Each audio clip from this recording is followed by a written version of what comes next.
this instance, we start with the keynote by Casper Schwertz.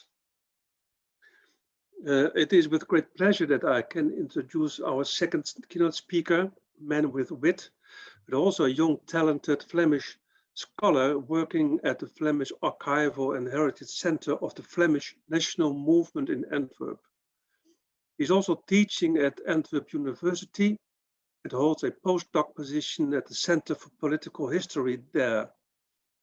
He obtained his doctorate at the School of Social and Political Science at Edinburgh University not very long ago on a comparative study of nationalism in Quebec and Flanders. At this very instant, his research is geared to nationalism and tourism in Flanders in the early 20th century.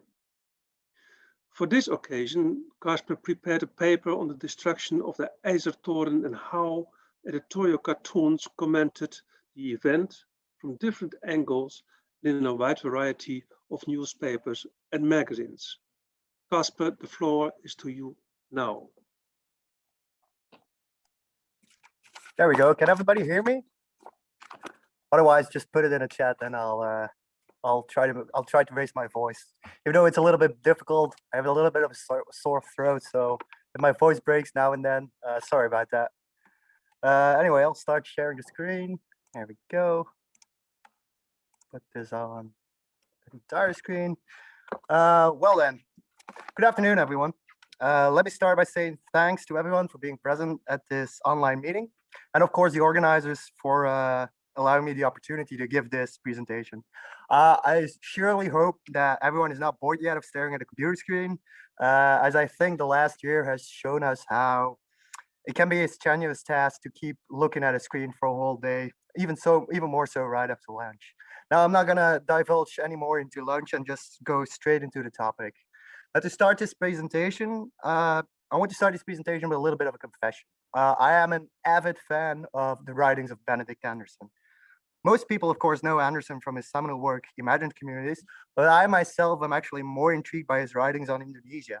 Because in these writings, one can see the outline of his thesis of imagined communities taking shape. And it's one of these writings on Indonesia in particular that first gave me the idea for this presentation, namely his essay, Cartoons and Monuments. The essay's title has always piqued my interest because at first sight it might seem odd to put these two together. But in the essay, Anderson conjoins cartoons and monuments as a mode of political communication, stipulating how more than printed speech, these visual condensations of significance find their meaning shift, deepen, invert, or drain away with time. And since their audience are necessarily fleeting and anonymous, context is all important, yet singularly problematic to the would-be interpreter. Now, actually, Anderson pinpoints a crucial element in this description, which will become apparent later in this presentation. Namely, the difficulty in analyzing cartoons is that to fully grasp their meaning and importance, one must have a keen awareness of the broader context in which they are published.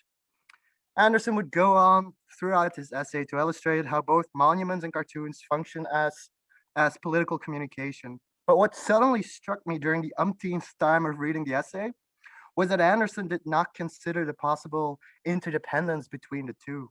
He talks about cartoons and monuments as a mode of political communication, but he does not address how these different cases of visual political communication might interact with each other or comment on each other. Put differently, can monuments tell us something about cartoons and vice versa?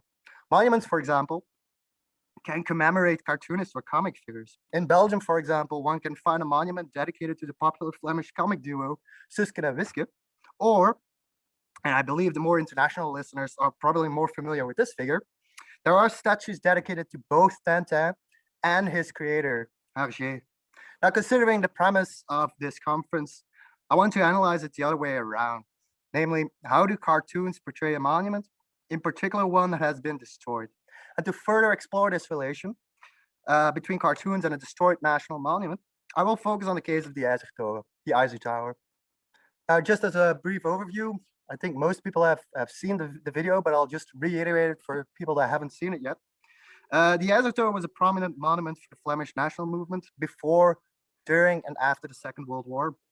It was built in 1928 at the site of the IJzer Front during the First World War, and was built in 1928 at the site of the IJzer Front during the First World War. It was built in 1928 at the site of the IJzer Front during the First World War, and was built in 1928 at the site of the IJzer Front during the First World War. and had been an important locus to commemorate Flemish and Belgian soldiers who had died during the Great War, as attested by the yearly pilgrimages that were undertaken to the site even before the monument was erected. Now, during the 1930s, more radical voices would take center stage with a growing anti-Belgian viewpoint. And pilgrimages would continue to take place in limited number to the site during the Second World War, when Belgium was occupied by Nazi Germany. In addition, a large number of Flemish nationalists would collaborate with the German occupier, resulting in a large number of judicial cases being opened after the war.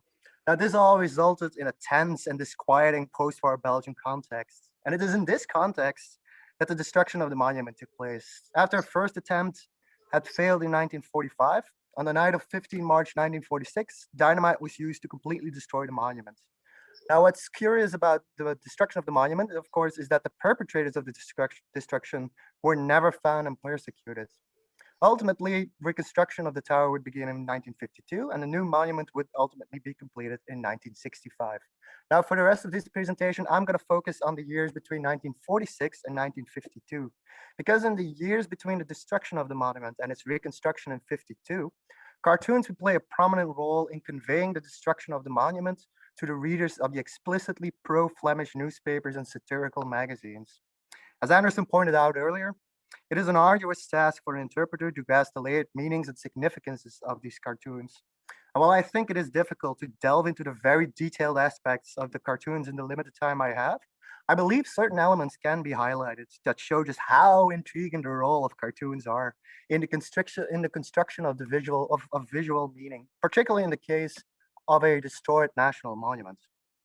Now, to delve in, first of all, cartoons actually contributed to the recognition of the Eiffeltoren's ruins as a monument in itself. As one can see on the right picture, the destruction of the tower left it in a particular state with what one could say is a characteristic look. While the rubbish would be cleared very quickly, the ruined structure with its two columns would stay at the site for a number of years.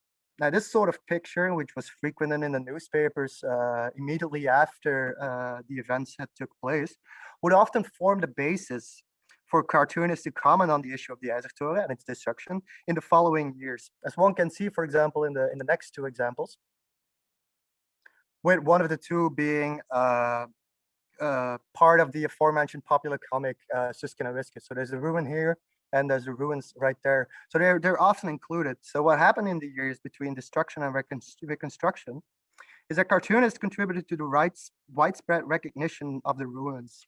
What they actually did was they built on the photographic representation of the ruins to attach certain meanings to what exactly the ruins meant via their own stylistic choices. One can register, for example, a peculiar diversion in the depiction of the ruins, which is tied to the discussions that were taking place in the aftermath of the monument's destruction on whether the monument should be rebuilt or whether the ruins should remain in place. Now, while a fund was immediately formed that foresaw the reconstruction of the monument as quickly as possible and would ultimately garner the support of the Belgian state, opponents to the plan argued that a reconstruction of the monument would result in a dereliction of traditional Flemish national ideals attached to the monument. One commentator, for example, in the satirical magazine Rommelpot, argued that we have to take matters as they are and bear the consequences of the events. And he feared that if a new tower would be built, the destruction would constitute nothing more than an anecdote, and the historical truth of the destruction would ultimately be forgotten. Now, this divergence in the debate between, on the one hand, rebuilding the tower, portraying an ideal of revival, and maintaining the ruins as a true monument, on the other hand, is also apparent in cartoonist depiction of the ruins.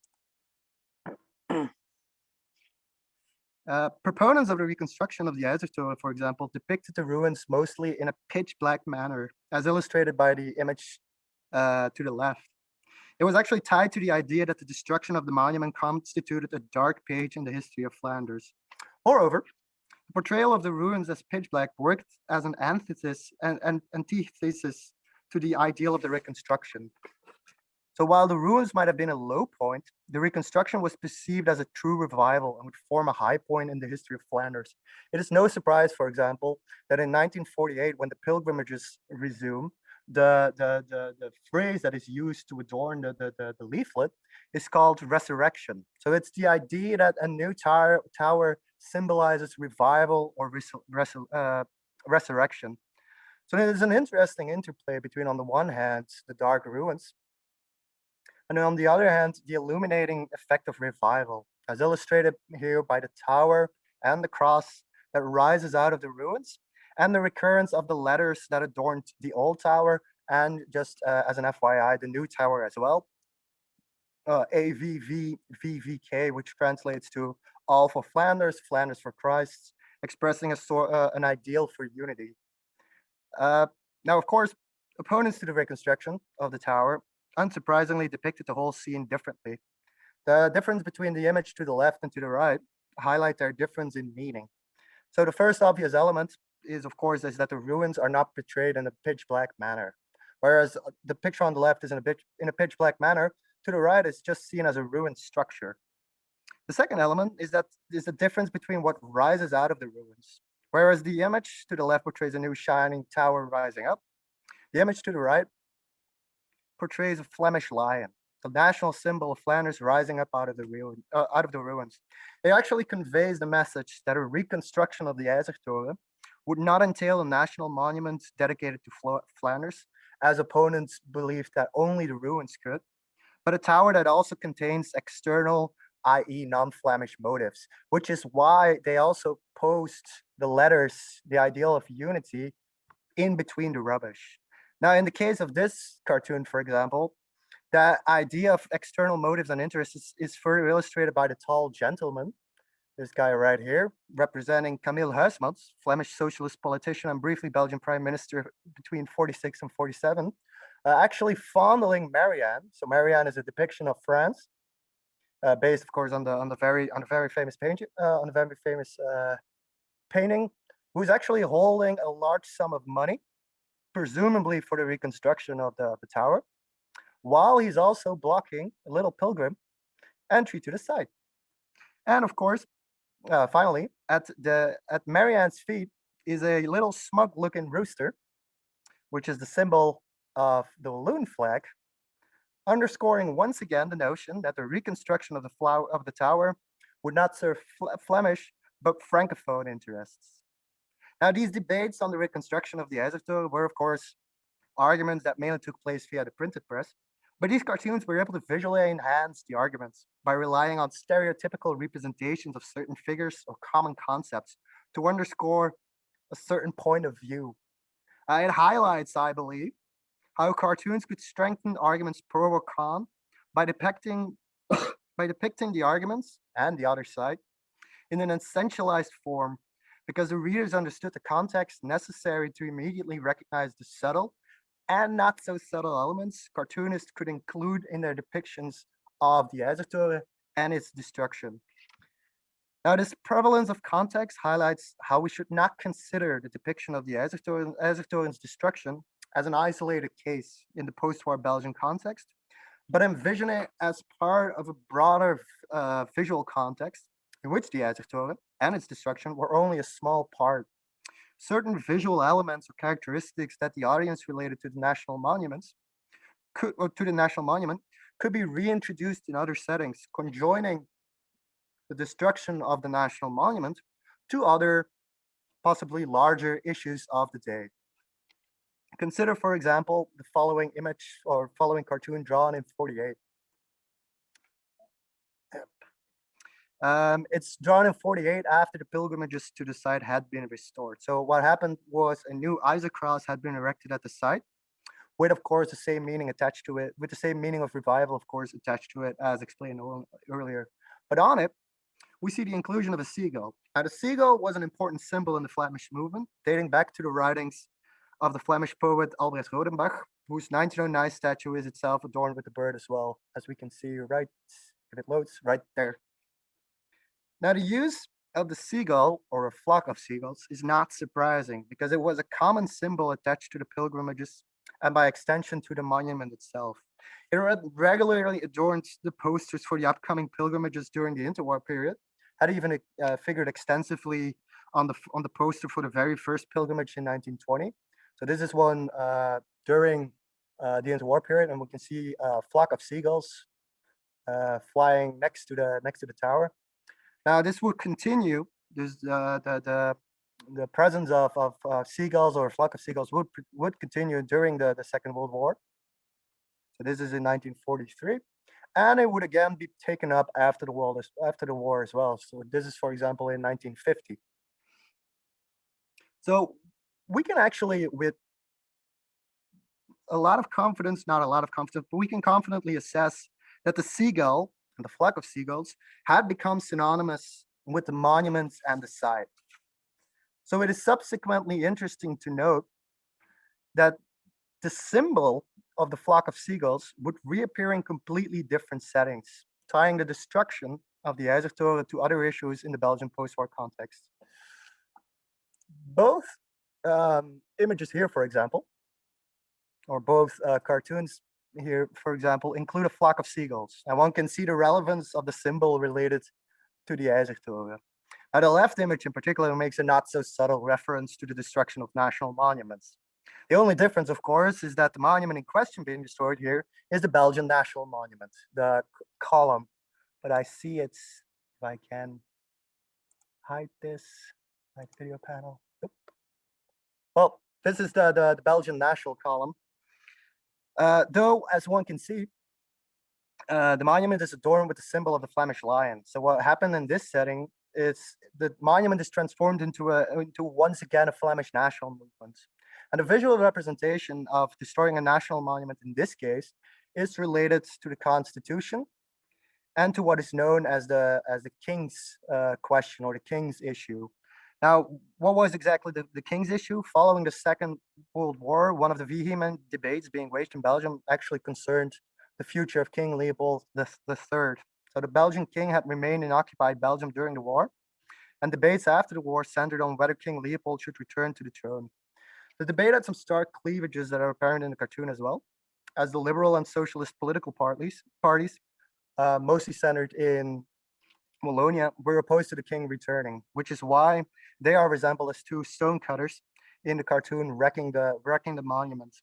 Whereas the Catholic Party, prevalent in Flanders, was in favor. Now, the issue would ultimately be concluded via a referendum in 1950, and unsurprisingly, Flanders voted in favor, Wallonia against. Now, what's interesting about this cartoon is the reusage of the destruction of a national monument in this case serves the purpose of not only tying the king's issue to the destruction of the IJzertoren, but also underscoring the perceived apparent lack of justice as the Belgian constitution is being demolished as well. And the cartoon is adorned with a specific constitutional article that was used to prosecute collaborators after the Second World War. And finally, there's the inclusions of the word incivisme, which was a notion commonly used to depict collaborators, and arguing that it was only on the political right, or put differently, only Flemish had collaborated. Now, this notion of injustice related to the prosecution of collaborators and its relation to the IJzertoren is also illustrated in the other cartoon, depicting a justice scale. It's a justice scale weighing the options between Belgium and the Netherlands, with the justice scale clearly tipped in favor of Belgium. Now, the justice scale represents the death sentences being proclaimed in both countries, with Belgium executing a higher number of its citizens after the war compared to the Netherlands. It's 242 compared to 39. A factor that is further underscored by the fact that the justice scale is filled with rifles. In this specific cartoon, the notion of injustice committed against Flemish collaborators, or Flanders in general, is further strengthened by the inclusion of the flock of seagulls. As the perpetrators of the destruction of the IJzertoren were never found and persecuted, and this perceived injustice concerning the destruction of the monument was tied directly to the larger post-war Belgian context of the persecution of collaborators. So what we see here is the injustice experienced or perceived by not persecuting the destroyers of the national monument is tied directly to the injustice felt by the high amount of death sentences committed by Belgium after the Second World War. So what these two images highlight is how the cartoons on the destruction of the Eisertore were always connected to larger issues, to larger contexts, and they actually mixed characteristics of specific issues with others in order to underscore or strengthen a certain point. It actually shows the layered natures of these cartoons, which readers always perceive with other contexts in mind. Take, for example, the following cartoon. It's a rare positive depiction of the Azotoran's destruction and its ruins, because the explosion in this case actually resembles fireworks, fireworks as a form of celebration, because this was actually drawn right after the apparent perpetrators of the destruction had been apprehended, though they would all eventually be released. Now, this cartoon, however, is not a standalone cartoon, but was actually part of a larger sequence that not only depicted the case of the Azertor, but global affairs as well. We can see, for example, in this sequence, in which the issue of the destruction of the Azertor was included, we can also see, for example, commentary on global affairs, with a US star colliding with a Soviet star, depicting the current or the current geopolitical context and the emergence of the Cold War situation. Or to the left of it, coincidentally, there is the inclusion of atom bombs, which illustrates the way or illustrate the fear felt by many of a new conflict possibly on the horizon, which would possibly include the atom bomb. The sequence conveys to the reader the interconnectedness between these different affairs, illustrating how we should perceive the cartoons and the destruction of the Azoto, and not, as I stated before, not as an isolated case, but as part of a complex layered story in which local, national, and global context were interwoven in a visual narrative that tied them all together, and which the reader readily understood. It illustrates, I believe, how these cartoons functioned not only as a depiction of affairs, but also as a social locus for interaction and debate. The peculiarity of cartoons, particularly in relation to the destruction of the national monument, is that they can actually further expand on the photographic reality and incorporate different characteristic elements from different issues to enhance a certain argument or point of view. They can actually transport certain issues in completely different settings via the use of well-placed characteristics, like a flock of seagulls, for example, to present the reader with the opportunity to not only reflect on one particular issue, but tie it to larger context as well. In the case of the destruction of the Azoto, for example, we see how cartoons were able to incorporate the destruction of the monument in a larger narrative of injustice concerning Flemish collaborators, but also at the same time subsuming other contexts under the scope of the monument's destruction, like, for example, the King's question or the King's issue. In addition, cartoons could visually enhance the written narrative, as was illustrated in the way these cartoons could depict an argument for and against the reconstruction of the monuments. Now, of course, as a final reflection, one of course has to be wary of essentializing the Flemish reading public into one homogeneous cohort. What I've done today is I've tried to analyze these cartoons via their specific use of stylistic characteristics related to the destruction of the Erzurtore, but that does not imply that I can safely assume that the general reading public of these newspapers and these magazines did not differ on their interpretation of these cartoons. As Anderson pointed out, these cartoons are visual condensations of meanings and their audience fleeting and anonymous. So it's nearly impossible to actually comment on the reading public in general, or even just state a general fact about them without actually falling in or risking overextending the analysis. But despite this limitation, however, I hope that I've proven today that including cartoons and actually visual representations in general in the analysis of the destruction of monuments poses a vast enrichment to the subject and should become actually a commonplace method when analyzing the subject. Thank you all for listening, and I hope you have a wonderful day.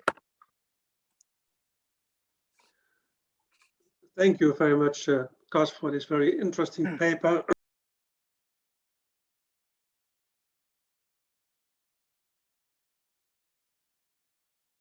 I was wondering about the monument also contestating the balloon movement, or you didn't show anything of it, but I can imagine that especially in Flemish and Walloon newspapers, this item was highlighted also in cartoons. Do you know anything about that? So the opposition against by Walloon newspapers. Well, there is the Pourquoi Pas. So that was a I've focused on the pro-Flemish newspapers and satirical magazines for this one, but there is actually in Pourquoi Pas after the first attempt, there's a lot of cheering going on about the destruction of the monument. So that's a very interesting counter case to actually see. But I'm actually interested and intrigued myself about whether or not Pourquoi Pas included visual elements as well. So that's actually an element that I couldn't include in this presentation, unfortunately, because time had been limited. But actually, a lot of the time, so there was the rooster, but actually most of the time, the rooster is and the national column are two visual characteristics that are constantly tied to the destruction of the national monument. So there are a couple of ones I still have, but unfortunately I couldn't include them in this one. Okay, thank you. I just looking to the chat and there are questions coming in. I got one from Johan Majeur. Was there any censor ever in that period for the cartoons? Well, I know that for Pill, so the cartoonist Pill, he would draw cartoons for, I think he starts in 46, 40, he starts in 47, and he would draw for like 30 years, 30, 40 years. And he would sometimes get censored because it would, so the interesting, of course, about cartoons is you can move the goalposts a little bit, because if you do it subtly, you can make comments that the readers understand, but you don't necessarily understand at face value. But sometimes, of course, cartoonists would draw this too far and would, of course, be censored. I think just to give a international example, I think the British cartoonist David Lowe's representations during the Second World War were sometimes censored in the American press as well, because sometimes he would take it a little bit too far. But I hope that answers the question. I think so. I see a question by Roland Bouwman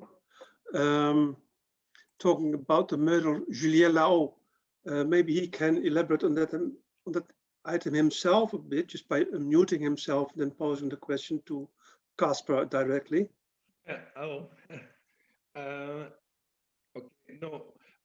What I wanted to ask is actually in the Flemish press at the time, were there any cartoons evoking the murder of Julien Lao? Since you saw those mentioning, I mean, showing, representing the royal question. So I was wondering, was there anything about Julien Lao, since you mentioned Pourquoi Pas? And Pourquoi Pas, I was wondering, did it make the front page of Pourquoi Pas, or I'm